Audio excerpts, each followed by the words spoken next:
اللہ الرحمن الرحیم۔ ایک دفعہ کا ذکر ہے کہ ایک بندہ حضرت علی رضی اللہ تعالیٰ عنہ کے پاس حاضر ہوا۔ اس نے حضرت علی کو سلام کیا۔ آپ نے سلام کا جواب دیا۔ بندے نے کہا، ہے علی مرتضیٰ، وہ کون سے گناہ ہے جس کے کرنے سے ہمارے رزق میں کمی آ جاتی ہے؟ اس بندے کی بات سن کر حضرت علی رضی اللہ عنہ نے ایک حدیث پاک بیان کرتے ہوئے فرمایا، وہ 5 گناہ ایسے ہیں جو بندے کے کرنے سے اللہ تعالیٰ اس کے رزق میں کمی کے ساتھ ساتھ اس کو دنیا و آخرت کا عذاب بھی دیتا ہے۔ اگر ہم دنیا اور آخرت میں کامیاب ہونا چاہتے ہیں تو ہم کو ان 5 گناہوں سے ہر صورت میں بچنا چاہیے۔ جو بندہ ان 5 گناہ کرنے سے نہیں بچ پاتا وہ اپنی دنیا اور آخرت تباہ کر لیتا ہے۔ اس بندے نے پوچھا، ہے علی، وہ کون سے 5 گناہ ہیں؟ آپ نے فرمایا کہ پہلا گناہ سود کا کاروبار ہے۔ آپ رضی اللہ عنہ نے آنکھ بھرتے ہوئے فرمایا کہ سود کا کاروبار کرنے والا اس دنیا میں بھی ذلیل و خوار ہوگا اور آخرت میں بھی اللہ کے انعام و اکرام سے ہاتھ دھو بیٹھے گا اور اس کا ٹھکانہ جہنم میں ہے۔ سودخور انسان کی کوئی عزت نہیں کرتا، وہ دوسروں کو ہر وقت پریشانیاں دے دے کر اپنا کاروبار چلاتا ہے، اس لیے اس کو بھی سکون مہیا نہیں ہوتا۔ سودخور کی جب موت ہوگی، اس کو قبر میں جب دفن کیا جائے گا تو بچھو سام اس کا چہرہ نوچ دیں گے اور اس کی شکل و صورت تبدیل ہو جائے گی۔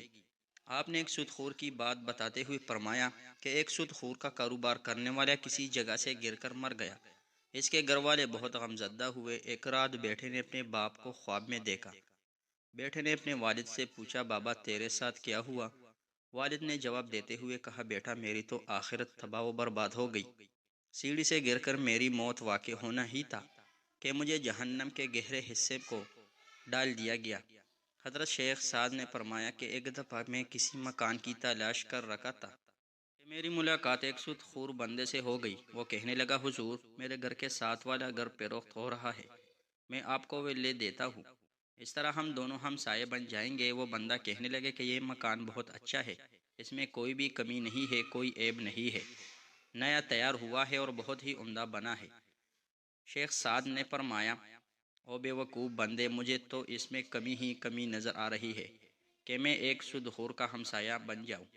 اس سے برا اور کیا ہو سکتا ہے کہ انسان کسی سودخور کا پڑوسی بن جائے۔ اگر ایسا مکان مجھے فری میں بھی ملے تو میں بھی ایسا مکان لینے کو تیار نہیں۔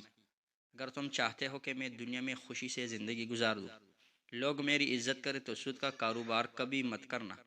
آپ نے فرمایا کہ دوسرا بڑا گناہ یہ ہے کہ کسی کی بیٹی پر کوئی تہمت لگانا۔ اللہ تعالیٰ کا فرمان ہے، جو کوئی نیک عورت پر تہمت لگاتا ہے اس کی دنیا و آخرت تباہ و برباد ہو جاتی ہے۔ اور فرمایا کہ تم کسی کی بیٹی سے شادی نہیں کر سکتے تو اس پر تہمت مت لگاؤ، کیونکہ اس کے بوڑھے باپ نے سارا دن محنت مزدوری کر کے اپنی بیٹی کو جوان کیا، اس کی تربیت و پرورش اچھے طریقے سے کی ہے۔ اب اس کی بیٹی جوان ہو گئی ہے تو علاقے کے لوگوں نے اس کا رشتہ لینے کی بجائے اس پر تہمت لگانا شروع کر دی کہ بندے کے پاس ہی کیا ہے جو اپنی بیٹی کو جہیز دے کر رخصت کر سکتا ہے۔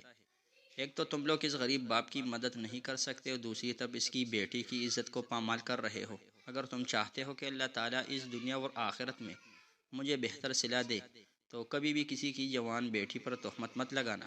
اگر تم کسی کی بیٹی پر آج تہمت لگاتے ہو تو وہ گھوم پھر کر کل تیرے سامنے ہی آئے گی، اس لیے ہم کو ایسے گناہوں سے بچنا چاہیے۔ تیسرا گناہ یہ ہے کہ یتیم بچے کا مال کھانا۔ جو بندہ کسی یتیم بچے کا مال کھاتا ہے تو اللہ اس کے سارے نیکا مال کو ختم کر کے اس کو دنیا و آخرت میں رسوا کر دیتا ہے، اور جب وہ مر جاتا ہے تو اس کی اولاد کے ساتھ بھی وہی ہوتا ہے جو مرنے والا اس دنیا میں کر کے گیا ہوتا ہے۔ ہمیں چاہیے کہ یتیم بچے کے سر پر ہاتھ رکھے کہ بیٹا فکر مت کرو، جس چیز کی ضرورت ہو مجھ سے لے لینا۔ ہمارے نبی اکرم صلی اللہ علیہ وسلم نے فرمایا کہ قیامت کے دن میں اور یتیم کی کفالت کرنے والا ایسا ہوگے جسے ہاتھ کی 2 انگلیاں قریب ہوتی ہے۔ چوتھا گناہ شرک کرنا ہے کہ اللہ تعالیٰ کے سوا کسی اور کو خدا ماننا ہے۔ سب سے بڑا گناہ شرک کرنا ہے۔ اللہ تعالیٰ کا فرمان ہے کہ اگر میں چاہوں تو میں ساری گناہ معاف کر دوں، مگر شرک کرنے والے کو کبھی معاف نہیں کروں گا۔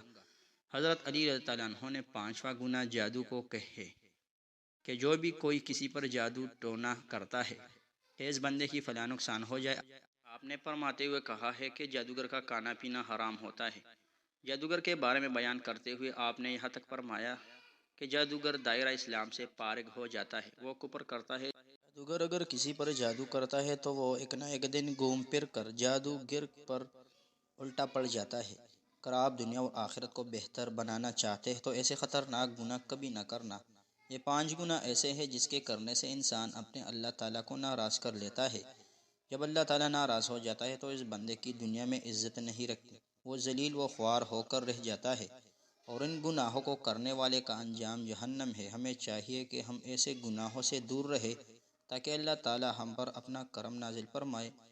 اللہ تعالیٰ سے دعا ہے کہ ہم کو ان 5 گناہوں سے دور رہنے کی توفیق عطا فرمائے، آمین ثم آمین۔ ناظرین، اگر ویڈیو اچھی لگی ہو تو ویڈیو کو لائک کریں، اور چینل پر نئے ہو تو چینل کو ضرور سبسکرائب کریں تاکہ آنے والی ویڈیو آپ تک بآسانی پہنچ سکے۔ شکریہ، خدا حافظ۔